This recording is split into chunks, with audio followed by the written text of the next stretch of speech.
नमस्कार दोस्तों, स्वागत है आपका आपके channel talks on edible oil by PK पे। तो चलते हैं आज की वीडियो पे, देखते हैं क्या है मार्केट आउटलुक। तो जैसा कि आप जानते हैं, हम डिस्कस करते हैं पहले ग्लोबल ऑयल प्राइसेस क्या हैं, केएलसी सीबॉट, फिर सीआईएफ रेट क्या आ रहे हैं, स्पॉट प्राइसेस क्या है, कंज्यूमर पैक के क्या कॉस्टिंग आ रही है, सीआईएफ रेट से इंडिया में क्या कॉस्टिंग है और 24 आवर्स में क्या क्या न्यू डेवलपमेंट्स है, क्या क्या न्यू स्टोरीज़ हैं, तो उनको डिस्कस करेंगे। सबसे पहले ग्लोबल प्राइसेस में के अंदर पिछले 4-5 दिन से हम देख रहे हैं जो केएलसी है वो रेगुलर बढ़ी हुई है 3688 से 3727। अब कल भी 30 पॉइंट के करीब प्लस थी और आज भी 34 पॉइंट के करीब प्लस चल रही है।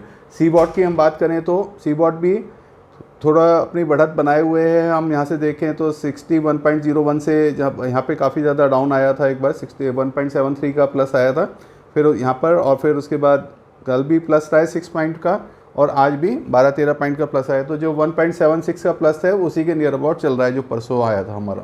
बेसिस पॉइंट वो 2100, 2200, 2300 के हिसाब से ही चल रहे हैं। अब हम बात करें सीआईएफ रेट की, तो जब कल ओलिन कोड हो रहा था 860, तो आज भी केएलसी बढ़ी हुई है तो 865 कोड हो रहा है। सीपीओ के अंदर 875 के अंदर काम भी हुए हैं थोड़े बहुत, 860 में भी काम हुए थे और ना के बराबर 875 में भी काम सुनाई दिए हैं। और डिगम सोया 1020 और सन ऑयल 880 कोड हो रहा है। कल 870 में और परसों 865 में भी मैंने बताया था। परसों 865 में काफ़ी काम हुए, कल 870-72 में काम हुए, आज 880 कोड हो रहा है। तो सन ऑयल ने और इसका रेट जो है हमारा सीपीओ का ऑल इन का रेट नियर अबाउट बराबर सा ही आ गया है। अब आप बात करते हैं हम स्पॉट प्राइसेस क्या आ रहे हैं। स्पॉट प्राइसेस के अंदर मस्टर्ड के अंदर थोड़ी सी बढ़ोतरी है, जिस हिसाब से सीड का रेट भी वहाँ 5800 कोट किया जा रहा है।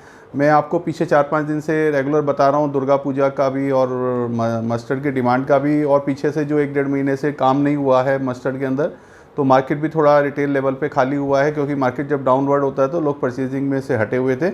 तो कल हमारी कुछ प्लांटों में सब जगह बात हुई है, तो कल काफ़ी अच्छी मस्टर्ड के अंदर परचेजिंग हुई है। तो उसी का नतीजा है कि लोग बाइंग में गए हैं और थोड़ा सा बाज़ार के अंदर जंप नज़र आ रहा है। अब ये जंप 104 जो रेट है, थोड़ा सा रेट्स ऐसा है कि यहाँ पर थोड़ा बाज़ार रुकेगा, लगेगा 1-2 रुपये वापस भी जा सकता है अगर इंटरनेशनल मार्केट में थोड़ा सपोर्ट नहीं मिला। तो अगर यहाँ पे रेट्स ये रुके रहे तो मस्टर्ड का जो डिफरेंस है, जो अब हमारा 14-15 रुपये चल रहा है, तो ये हमारा मेंटेन हो सकता है दिवाली की और दुर्गा पूजा की डिमांड की वजह से। अब बात करें राइस ब्रांड भी थोड़ा सा मस्टर्ड को देख के बढ़ा हुआ है। ग्राउंडनट भी थोड़ा सा भी पीछे से जो अराइवल आने का प्रेशर बनना था वो बना नहीं है, और जो वहाँ पे मौसम भी थोड़ा गुजरात के अंदर सही नहीं चल रहा है, तो क्रॉप भी थोड़ी सी हम आगे की कम समझ रहे हैं। उस हिसाब से थोड़ा सा जो रेडी माल है उसके अंदर रेट बढ़े हुए हैं। अब बात करें सोया रिफाइंड की, तो 50 पैसे बढ़ा हुआ है। आरबीडी भी ओल इन 81.5 50 पैसे बढ़ा के पीछे से 2 दिन के अंदर 1 से 1.5 रुपये किलो बढ़ा हुआ है। सन ऑयल भी थोड़ा 87, थोड़ा सोया से अभी कम बोलना शुरू कर दिया। पहले हम सोया के बराबर बोल रहे थे, अब सोया से कम आ रहा है, जैसे इसकी कॉस्टिंग कम आती जा रही है। कॉटन ऑयल के अंदर भी थोड़ा सा इंक्रीज़ देखा गया है। अब बात करते हैं हमारी कंज्यूमर पैक की क्या कॉस्ट आ रही है 15 किलो टीन के हिसाब से। तो जो जीएसटी का 1471 आ रहा है, पामोलिन का सोया रिफाइंड 1566 और 1805 रुपये का आ रहा है। ये 15 लीटर टीन के रेट, पाउच के और बॉटल के रेट होते हैं। इसके लिए हम राजस्थान के लिए 15 और गुजरात के लिए 25 कम कर सकते हैं।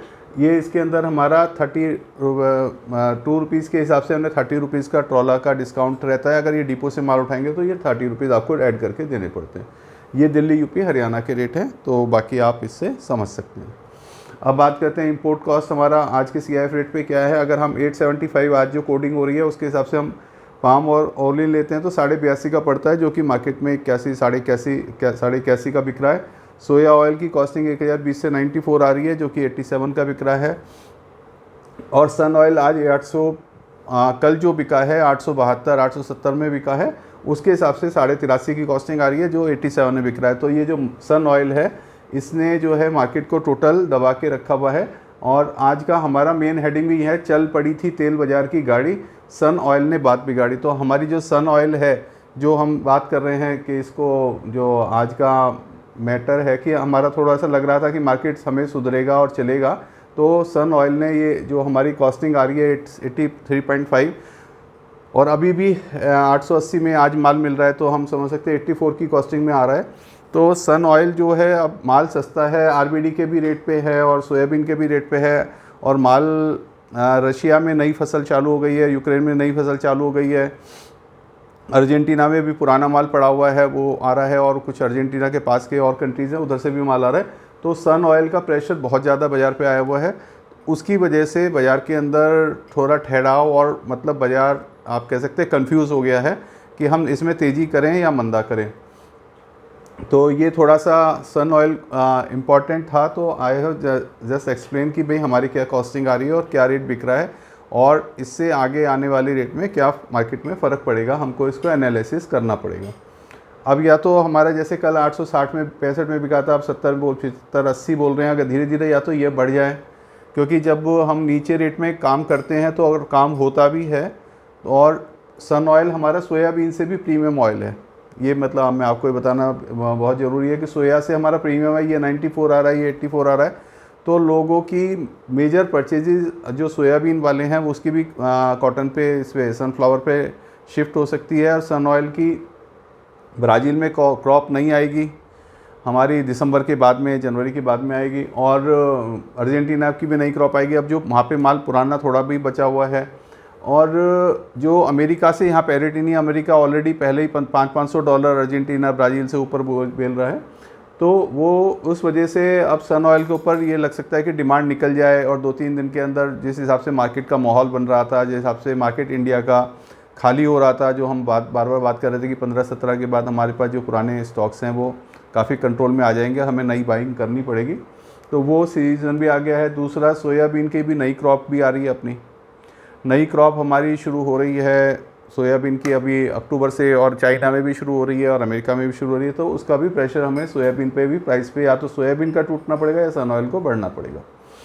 अब पीछे 24 आवर्स की क्या क्या रिपोर्ट्स हैं उसको बात करें, तो जो ट्रेड्स का बाज़ार के अंदर KLC पीछे 100 बढ़ी भी है, तो मार्केट में जो डिस्कशन हो रहा था, लोगों को कॉन्फिडेंस नहीं आ रहा है, जो नीचे रेट के अंदर ही कंपनीज अभी भी देने को तैयार हैं, जो 2-3 दिन पुराने रेट्स हैं, और वही मार्केट में प्रिवेल भी कर रहे हैं अगर हम 15 किलो टीन की बात करें तो। लेकिन लोगों को कॉन्फिडेंस नहीं आ रहा, और उनकी परचेजिंग, क्योंकि वो जब भी उन्होंने ऊंचे में माल लिया है तो वो बाज़ार को बैकफायर करा है, तो वो कॉन्फिडेंस लेवल की अभी कमी है। अगर हमको मंडे ट्यूसडे में भी मार्केट में थोड़ा प्लस दिखता है तो वो कॉन्फिडेंस आ जाएगा, क्योंकि हमने पीछे कई बार देखा कि थर्सडे फ्राइडे मार्केट अप होता है, फिर मंडे ट्यूसडे में मार्केट बैक कर जाता है। तो मुझे लगता है कि अब क्या मंडे ट्यूसडे को मार्केट में बैकफायर नहीं आनी चाहिए, और क्योंकि इंडिया से बाइंग गई है, और जब बाइंग गई है तो उनको पास थोड़ा सा उनको माल प्लांट से निकालने का मौका मिलेगा, और मार्केट बैकफायर ना करे।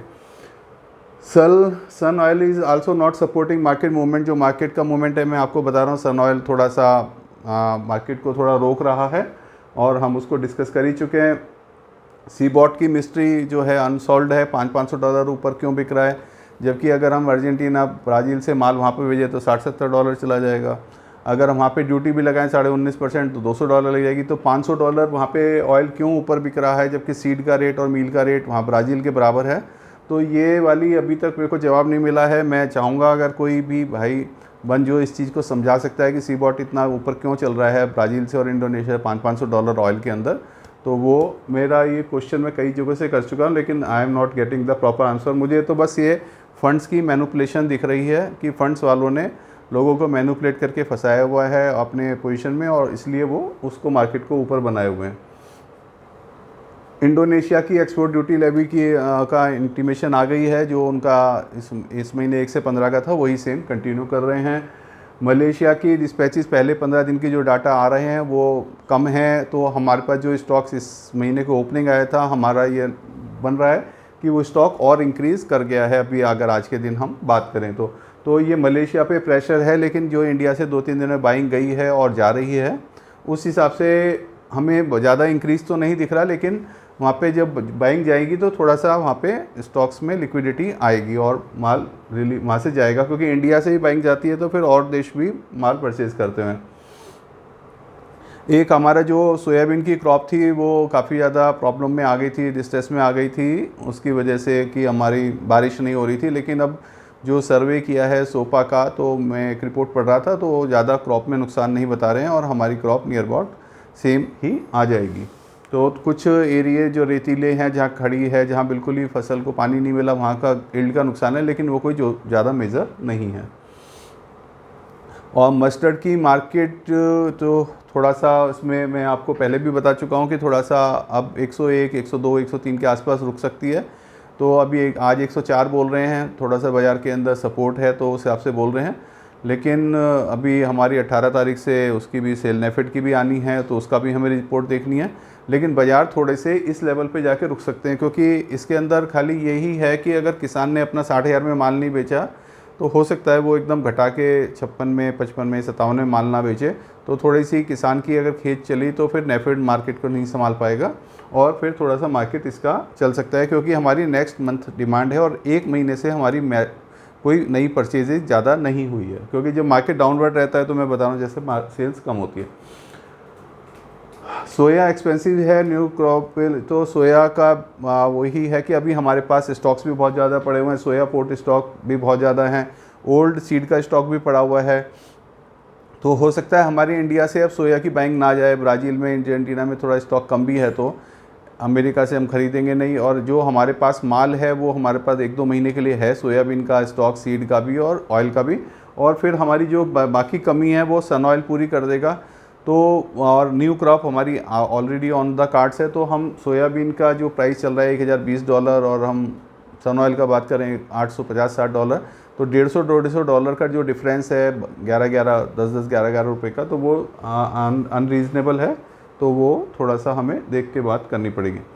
अब एक हमारे इसमें क्वेश्चन आया था कल, हमारे भाई बार बार पीछे 4-5 दिन से रेगुलर पूछ रहे थे, मैं उनको जवाब भी दे रहा था, वो समझ नहीं पा रहे थे। एक बार मस्टर्ड के बारे में उनका ये था कि हमारा मस्टर्ड के अंदर क्या हमारी टोटल प्रोडक्शन किस किस कंट्री के अंदर होती है। तो चाइना, इंडिया, कनाडा, जापान और ये यूरोपियन यूनियन और अदर्स। हमारी जो मस्टर्ड की हम 22-23 की बात करें तो ये ऑयल का है, तो हमारी इंडिया में 38 लाख टन, चाइना में 72 लाख टन। इंडिया चाइना में जितनी अपनी भी प्रोडक्शन है कनोला ऑयल की, और वो बाहर से इंपोर्ट भी करता है कनाडा से, तो उसको वहाँ पे जो ये रेपसीड का प्रोडक्शन उसके अंदर जुड़ के आ जाता है ऑयल के अंदर।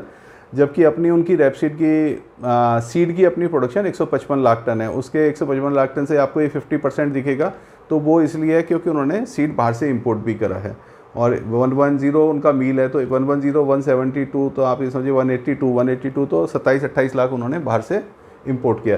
तो उस हिसाब से आप इस चार्ट को स्टडी कर सकते हैं। इंडिया की 38, तो इंडिया, कनाडा की सबसे ज़्यादा प्रोडक्शन, पहले चाइना, फिर कनाडा, फिर इंडिया आता है। और जो यूरोपियन यूनियन है उसके अंदर भी कई कंट्रीज़ में माल का प्रोडक्शन होता है। टोटल हमारा 326 लाख टन का प्रोडक्शन होता है। इसके अंदर एक चार्ट और है हमारा, कंजम्पशन कहाँ है। इंडिया की हमारी जितनी खुद की अपनी प्रोडक्शन है उतना ही हमारी कंजम्पशन है। चाइना में 86 लाख है, कनाडा में 10 लाख है, जापान 87 और यूरोपियन यूनियन में 98 लाख। यहाँ पे बताना चाहूँगा कि अमेरिका के अंदर मस्टर्ड को ज़्यादा प्रेफर नहीं करा जाता है। दे आर यूजिंग कनाडा का जो कनोला ऑयल है उसके अंदर ज़्यादातर वो यूज़ उसमें करते हैं अपना बायोडीजल में।